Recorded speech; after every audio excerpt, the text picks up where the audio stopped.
Жұмыс істейтін қазақстандықтар ай сайын зейнетақы қорына табысының 10%-ын аударатыны белгілі.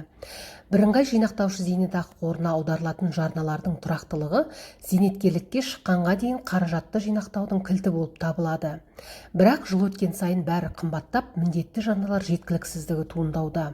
Сол үшін де зейнетке шыққан соң алаңсыз өмір сүру үшін қазірден бастап зейнетақы қорыңызды қомақтыландыру қажет.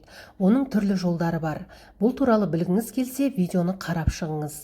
Достар, арнамызға жазылып пікір қалдыруды ұмытпаңыздар. Зейнетақы жинақтарын арттырудың ең оңай жолы ерікті жарналар арқылы зейнетақы қорына қосымша жарналар енгізу.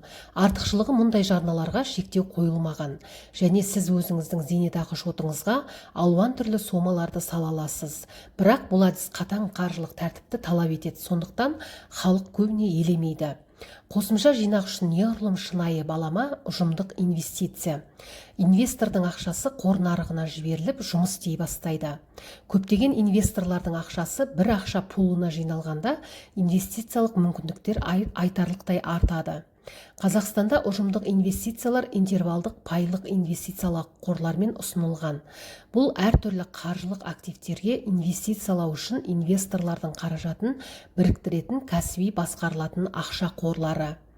Жиналған ақша пулын пайдалана отырып, қор менеджері бөлшек инвестор үшін қолжетімсіз қаржылық активтерді сатып алады. Инвестициялық қорлар нарық жаңалықтарын үнемі қадағалап отыруды және эмитенттерді талдауды қажет етпейтін және акцияларды сатып алуға үлкен капиталы жоқ бөлшек клиенттерге арналған. Мысалы, шетел валютасындағы облигациялар көбінесе $200,000 лоттарымен сатылады. Кез келген инвестицияның практикалық мәні инвестициялық табыс болып табылады. Орташа инвестициялық стратегияның арқасында пайлық қорлар зейнетақы қорларына қарағанда жоғары табыс береді. Зейнетақы қорының инвестициялары неғұрлым консервативті, инвестициялық портфельдің жартысын мемлекеттік бағалы қағаздар алады. Бұл сенімді, бірақ табысы аз. Пайлық қорлар инвестициялаудың әртүрлі стратегияларын ұсынады. Басқарушы компания қор қаражатын акцияларға, облигацияларға, бағалы металдарға, фьючерстерге, шетелдік қорлардың акцияларына салады. Пайлық қорлардың мақсатты табыстылығы депозиттер бойынша пайыздық мөлшерлемемен асып түсетінін атап өтті. Бірлік ұстаушылар бірліктерді ашық нарықта сата алады және жылдың кез келген сауда күнінде қолма-қол ақшаны шығару және кірісті құлыптау мүмкіндігіне ие болады. Акцияларды сатып алу мен сатудың қарапайымдылығы мен ыңғайлылығы тұрғысынан тиімді.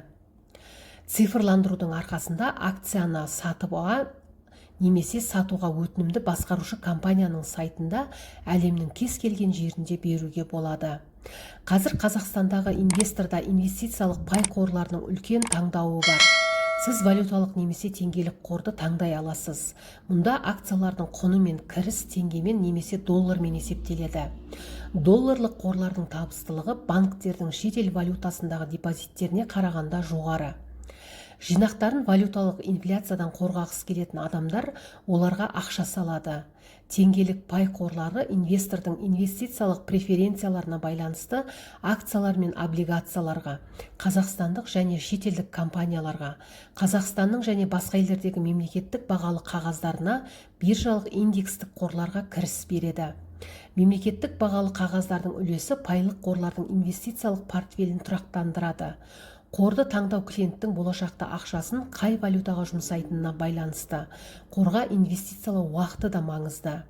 Мысалы, ұзақ мерзімді инвестициялар үшін қор ұсынылады, ал қысқа мерзімді инвестициялар үшін облигациялық қор ұсынылады. Теңгелік үлестік қорлардың ағымдағы кірістілігін 15-16%, ал валюталық қорлар бойынша 5-8% деңгейінде болады. Табыстылық комиссиялық төлемдерді ескере отырып, бағалы қағаздардың орташа кірістілігіне де негізделеді. Дүниежүзілік қаржы нарығында болуына байланысты пай қорының менеджерлері инвестициялық қордың инвестициялық декларациясына сәйкес инвестициялық портфельдің мазмұнын жылдам реттей алады. Менеджерлердің кәсіби тәуекелдері бойынша азайтылады.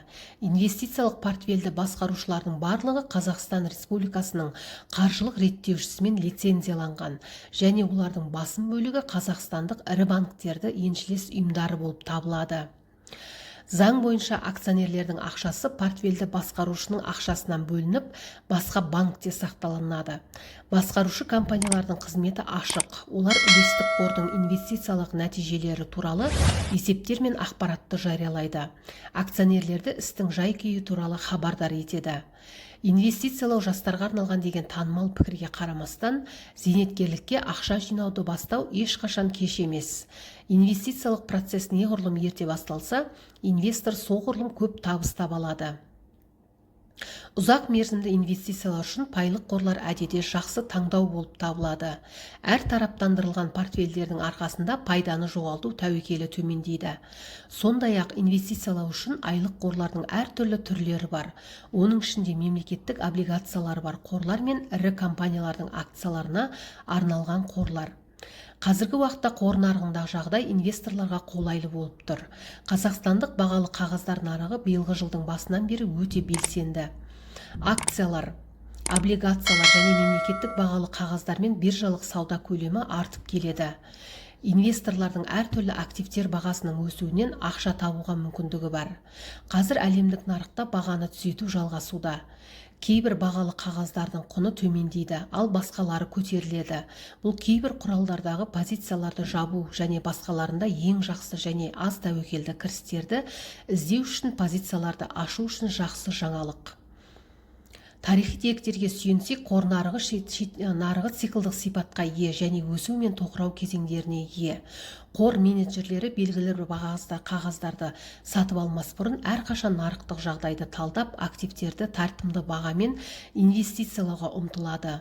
Несиелік тәуекелі төмен долларлық облигациялар қазіргі уақытта бірнеше жыл бойы ұзақ мерзімді инвестициялар үшін ең қызықты нұсқа болып табылады. Облигациялар активті консервативті түрі болып табылады. Оларды бағалаудың негізгі критерийі облигацияланы шығарған компанияның төлем қабілеттілігі болып табылады.